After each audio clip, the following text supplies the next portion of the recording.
Hi everybody, I just want to do a quick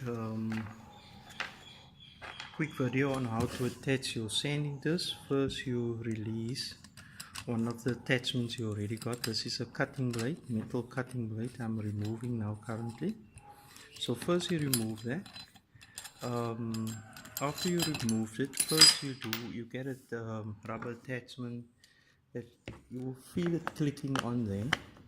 Once it clicks, you can keep it there, but the nice thing is you can decide where you want the pointer to face to the front. You want it there flat, depending on what type of job you want to do and how it suits you. So any direction you can put it. Right, that's my preference for now.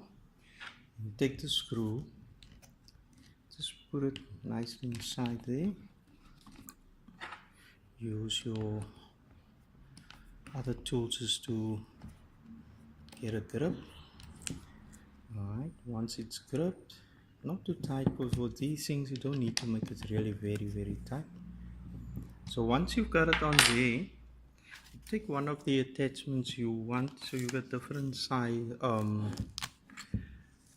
don't know what they call it, the 50 or whatever, because of the whether it's fine or whether it's depending on which one you want to use.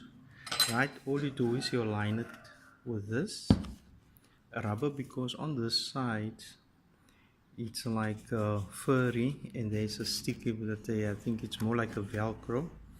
So what I do is I keep my fingers like that, align it more or less, and then just stick it onto there. But you can do it any way which suits you to make it align. Just pat it a little bit, not much you need to do. Then before you use your tool, if you experience, and you will know what to do, this is your on button, and then very important, you got the speed on here.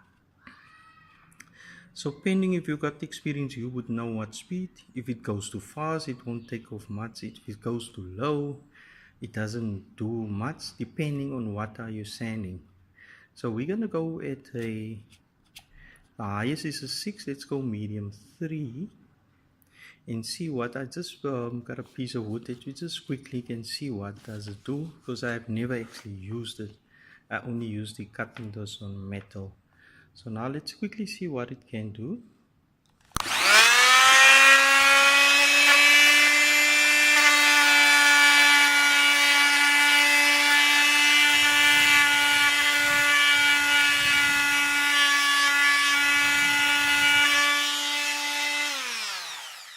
Actually works very nicely.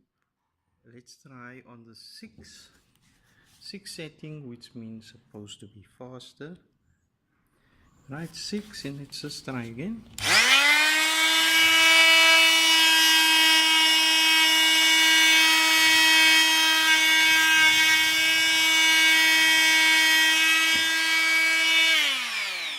Right, what I picked up, it's actually working much better with the faster speed. Takes off a lot. As you can see there's the rough edges, and it actually felt for me much faster, but it all depends on the user. If you use it, you can feel whether it's good enough for you, when it's fast or when it's slow, depending on the type of job, whether it's metal that they're actually gonna sand or wood. It all depends, it's up to the user, because sometimes you might think the faster ways is getting this smoothen out much better, and actually you find out it's working the opposite. Same with the cutting. It all depends up to your user. The speed depends on when you use it. How do you want to set it, faster, slower, and depending on the materials you're using, whether it's wood or metal. I hope this can help you. Thank you very much for viewing.